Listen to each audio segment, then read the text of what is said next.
Bonjour à tous, j'espère que vous allez tous bien. Aujourd'hui, je fais une petite vidéo pour bouturer ma Monstera Adansonii variegata. Donc ma Monstera Adansonii variegata, elle est comme ça. Voilà, donc elle est assez grande. Bon, je l'avais mis un petit tuteur ici, là, mais en fin de compte, elle a poussé, et puis là, en fait, elle est en train carrément de pencher. Elle est en train aussi de me faire quelques feuilles blanches avec pas du tout de vert. Et puis sur la fin aussi, j'ai remarqué qu'elle me fait de plus en plus de petites feuilles. Alors qu'à un moment donné, ces feuilles, elles étaient quand même d'un gabarit normal, on va dire, quoi. Elle faisait des moyennes feuilles. Et puis là, bah, je remarque qu'elle fait des toutes petites feuilles. Même cette feuille-là qui arrive, ça se voit qu'elle va être d'un petit gabarit. Donc, et puis de toute façon, bah, c'est le moment en fait, de bouturer les plantes. Donc là, on est au mois de... On est fin juillet. On est le 30 juillet d'ailleurs, aujourd'hui. Donc c'est parti, je vais bouturer en fait ma Monstera Danzoni. Bon, je sais pas si je vais vraiment la ratiboiser ou pas, on verra bien tout à l'heure. Et du coup, donc voilà, donc pour bouturer ma Monstera Danzoni. Alors, donc j'ai préparé un ciseau qui coupe vraiment bien. Je l'ai désinfecté avec de l'alcool à 90. Et en fait, bah là, on va pouvoir commencer. Alors, je vais peut-être plus mettre un petit peu plus vers la droite pour qu'on voit un petit peu mieux. Ce serait mieux. Donc voilà, donc ce qui me fait en fait une belle plante. Alors, je sais pas aussi, je voulais vous montrer aussi, en fait, sur ma liane. Donc sur la tige, en fait, il y a du vert et il y a du blanc, vous voyez. Donc d'un côté vert et de l'autre côté, c'est tout blanc. Ouais. Alors en fait, c'est tout blanc, vous voyez, jusqu'à l'autre moitié où il y a du vert, en fait. Donc en plus, à la base, l'année dernière, justement, je l'avais coupé moi-même pour faire... pour qu'elle me refasse du blanc parce qu'elle faisait plus du tout de blanc. Donc bah ça servait à rien hein, que je la garde comme ça. Donc voilà, donc pour couper, donc comme d'habitude, vous cherchez toujours le nœud, d'accord? Donc là par exemple il y a un nœud. Là il y a un autre nœud. Là ici il y en a un autre. Là un autre, un autre, un autre, etc. etc. Donc ce qui est bien aussi c'est que la Monstera danzonia elle a tendance à faire des petites racines aériennes, vous voyez ici. Donc c'est ça hein, qui va prendre racine dans l'eau. En général, voilà, enfin dans l'eau ou dans la sphaigne. C'est cette partie-là en fait qui va prendre racine directement dans l'eau. Et puis parfois, on voit qu'elles sont vraiment bien développées. Enfin, bien développées, après ça bien qu'en mot, mais vous voyez là par exemple, elle est un peu plus grande que les autres racines aériennes. Donc voilà, donc je vais commencer. Donc je vais couper en fait en dessous le nœud, d'accord? Je vais couper en dessous le nœud. Donc, sinon, pour que vous voyez vraiment bien.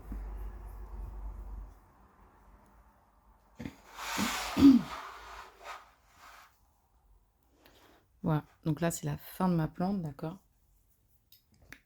Donc je vais prendre en fait les deux nœuds qui sont juste là.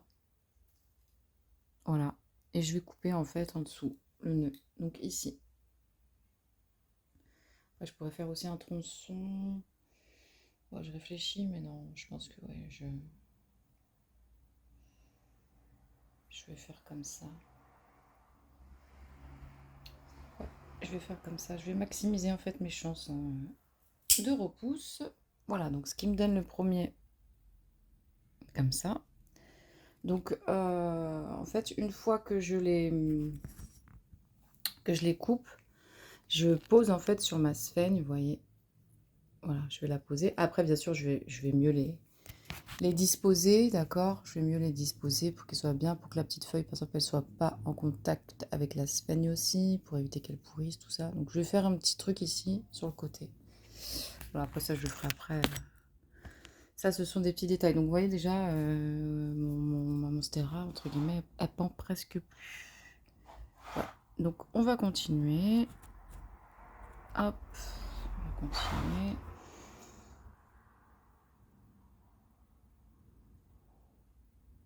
Non, bah écoutez, là, en fait, ouais, je vais couper, en fait, ici, hein, en dessous le deuxième nœud, d'accord? Ouais, je vais couper en dessous le deuxième nœud. Ah, j'hésite parce que comme je vous dis qu'elle m'a fait des... Entre les deux nœuds, en fait, il y a pas mal d'espace. Est-ce que je prendrais pas un tronçon juste pour essayer de le faire raciner? Je sais pas. On verra après. Hop, voilà, deuxième petit nœud. Avec toujours une petite racine aérienne à mettre directement dans la sphène. Donc voilà, ensuite bah, on continue, vous voyez. Donc ça se raccourcit, hein, ça se raccourcit vite. Bah, je vais quand même, enfin, après, pour moi ça va rien donner, hein, d'accord. Voilà, c'est juste, on a un tronçon sans racine, sans rien du tout. Donc bon, je pose sur la sphène, mais sans grand enthousiasme. Alors ensuite on arrive presque, hop. Donc là, je vais couper en fait ici. Voilà ce qui me donne ça comme nœud. Là on rentre dans les belles feuilles à variegation. Hop, ensuite.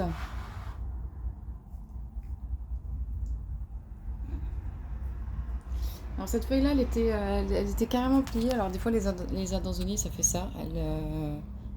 Elle se dépliera pas en fait. Donc bon, bah écoutez, malheureusement, hop, alors, hop, on va faire un petit peu plus par là. Voilà.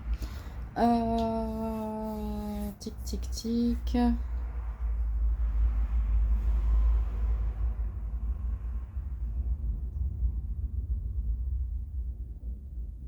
Ouais, hop, on continue. Hein. Allez, donc ça fait encore un nœud.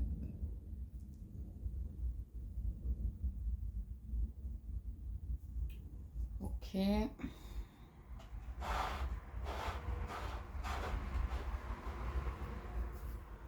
Bon, elle est belle aussi comme ça, hein, regardez. Elle est belle aussi comme ça, mais je vais quand même bien ratiboiser. C'est le moment, là c'est l'été. Après, il y a des choses qu'on ne pourra plus faire comme ça. Donc bon, voilà, moi, je coupe. Voilà, encore un nœud.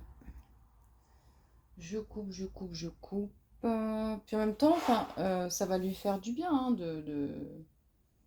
d'être coupé comme ça. Ça va lui faire du bien.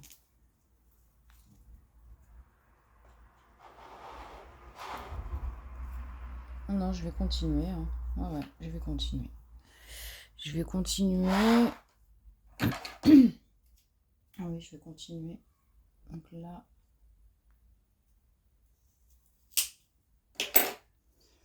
Voilà.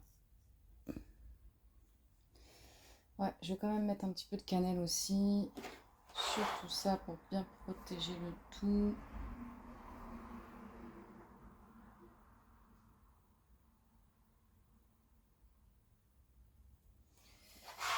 Je suis en train d'hésiter là. Enfin, il faut que je réfléchisse aussi.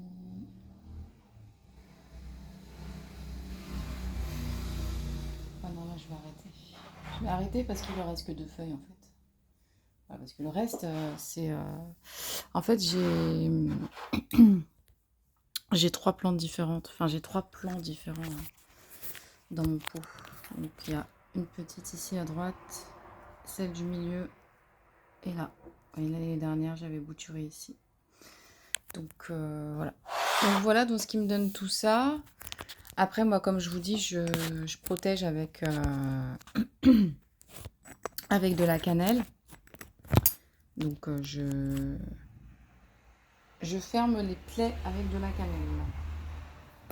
Donc là c'est ce que je vais faire. Protéger ça avec de la cannelle.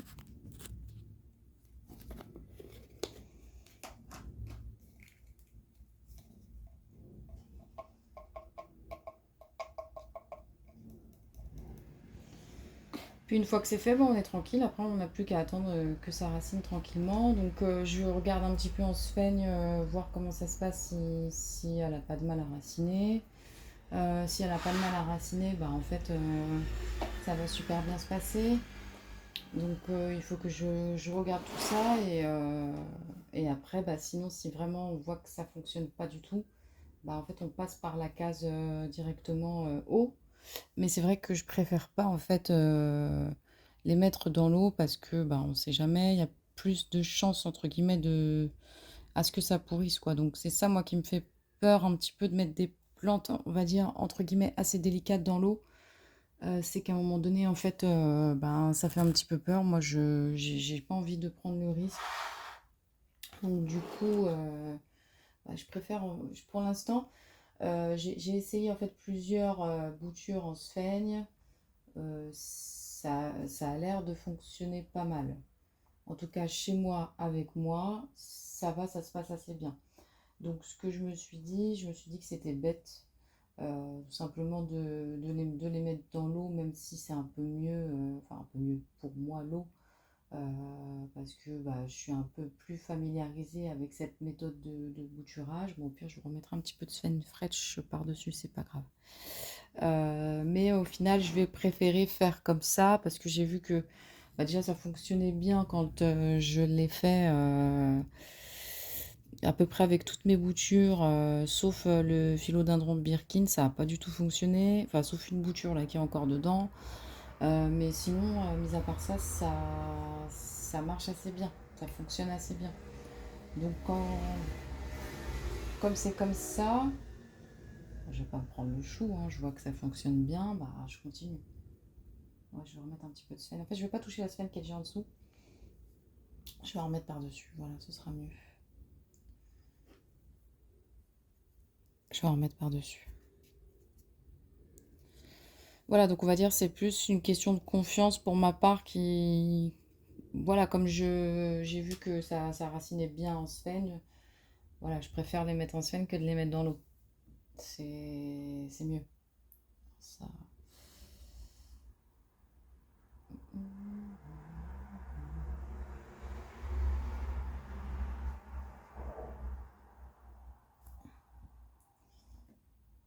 fait, l'important c'est que ça soit en contact. Je vais remettre la sphène de toute façon. Hop, voilà, tout disposé. Donc là, ce qui me fait 1, 2, 3, 4, 5, 6 boutures. Voilà, donc ça me fait 6 boutures. Donc 6 boutures, c'est déjà pas mal, hein, sachant que si les 6 elles racinent bien et que ça me crée une plante, enfin une nouvelle Monstera danzoni, variegata en plus, je serais trop contente. Donc on verra bien. On verra bien comment ça va se passer. Bah, après, faut pas trop les mettre entre guillemets trop proches l'une d'entre l'autre, enfin les unes avec les autres. Pourquoi? Parce que quand ça racine, ça se développe vraiment bien à l'intérieur, c'est hallucinant. Donc vaut mieux pas trop qu'elles soient trop collées quoi. Ouais, le tronçon là sans racine, sans rien. J'ai jamais fait ça donc on verra bien, hein. Mais je pense pas. Hop, voilà. Et mes deux dernières, où il y avait les feuilles qui étaient toutes blanches. Alors les feuilles sont toutes blanches, mais le tronc n'est pas tout blanc. Donc le tronc il est moitié-moitié. Donc on a des chances que ça reparte, qu'elle refasse du vert derrière. Espérons-le. Espérons-le. Ok, donc là je continue à les disposer. Voilà. Et la dernière.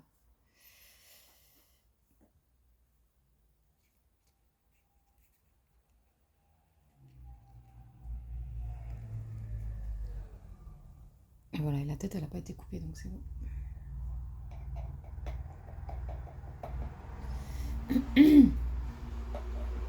Hop. Donc voilà, donc le dernier. Ah bah c'est là où j'ai mis le petit tac. Ouais, donc le dernier, je le pose tranquillement.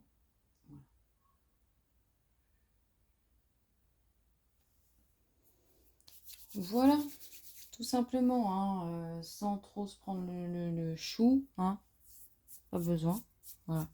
Et puis, comme je vous dis, j'ai de la sphène à côté, là, dans un petit sachet. Donc, je vais la remettre, en fait, dedans. Je remettrai un petit peu de sphène, mais juste par-dessus, vous voyez, c'est juste... par exemple, voilà, là, je vais en remettre un petit peu parce qu'il y a une petite racine. En remettre un petit peu aussi autour, un petit peu tassé. Là, pareil, en remettre aussi un petit peu, il y a un petit trou. Voilà, mais c'est vraiment... là, elles sont vraiment posées, en fait, dans le sens, vous voyez ici. Voilà, dans le sens, en fait, de la racine. Bon bah voilà pour la bouture de la Monstera Barzoni variegata, hop, qui est là, qui est ici, et du coup bah qui va repartir un petit peu. Et bah comme je vous ai dit, comme en fait là c'est le moment en fait de bouturer tout ça, là ça va repartir, hein, ça va repartir. Et puis bah je vous montrerai un petit peu son évolution. Voilà, ça m'a encore fait très plaisir de partager ce moment avec vous, et puis bah je vous souhaite une très belle journée. À bientôt.